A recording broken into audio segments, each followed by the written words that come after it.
தண்ணியை கையில் எடுத்து வச்சுக்கோங்க. வச்சுட்டு கண்களை மூடி 2-3 தடவை மூச்சை இழுத்து விடுங்க.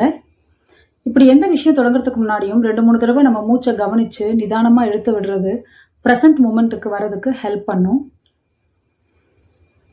அப்புறமா தண்ணியை பார்த்து என் சுவாதிஷ்டான சக்கரத்தை பேலன்ஸ் பண்ணுறதுக்கு நன்றி அப்படின்னு மனசார நன்றி உணர்வை வெளிப்படுத்திட்டு அஃபர்மேஷனை சொல்ல போகிறோம்.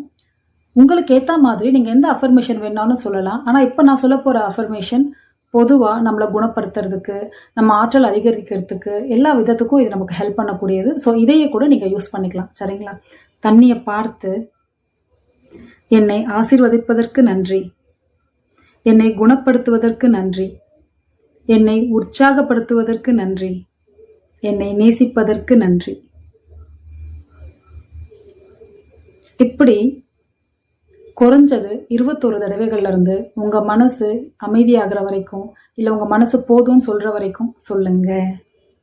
இந்த வார்த்தைகளை சொல்ல சொல்ல என்னை குணப்படுத்துவதற்கு நன்றி, என் ஆற்றலை அதிகரிப்பதற்கு நன்றி, என்னை நேசிப்பதற்கு நன்றி, சரிங்களா, என்னை உற்சாகப்படுத்துவதற்கு நன்றி. இதை நீங்க திரும்ப திரும்ப சொல்லிட்டு உங்களுக்கு எத்தனை தடவை தேவையோ சொன்ன பிறகு நிதானமா மூச்சை எடுத்து விட்டுட்டு அடுத்த 2 முக்கியமான விஷயம்.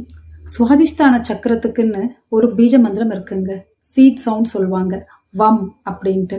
இப்போ இந்த தண்ணியை சுவாதிஷ்டான சக்கரத்தோட பீஜ மந்திரத்தினால நான் இன்னும் எனர்ஜைஸ் பண்ண போறேன் அப்படின்னு மனசுல நினைச்சிட்டு 3 தடவையிலிருந்து எத்தனை தடவை வேணாலும் நீங்க சொல்லலாம். வம்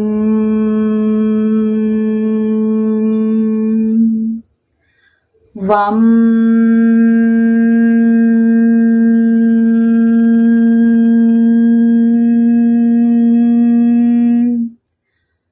வம்.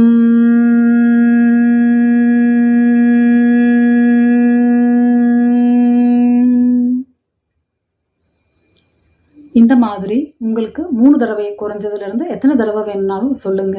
சொல்லி முடிச்சிட்டு அடுத்து கடைசியா என்ன பண்ண போறோம்னா, நம்ம சுவாதிஷ்டான சக்கரத்துக்கான நிறம் வந்து ஆரஞ்சு. ஸோ அந்த ஆரஞ்சு நிறம் இந்த ஒளியில பதிஞ்சு நம்ம சொன்ன எல்லா விஷயங்கள்லையும் இதில் கொண்டு சேர்த்து எனர்ஜைஸ் பண்ணதா நினச்சிக்கோங்க. தண்ணியில் ஒரு ஆரஞ்சு நிற ஒளி இருக்கிறத பார்க்க முடியும், விஷுவலைஸ் பண்ணுங்க. அவ்வளோதாங்க, தண்ணி ரெடி.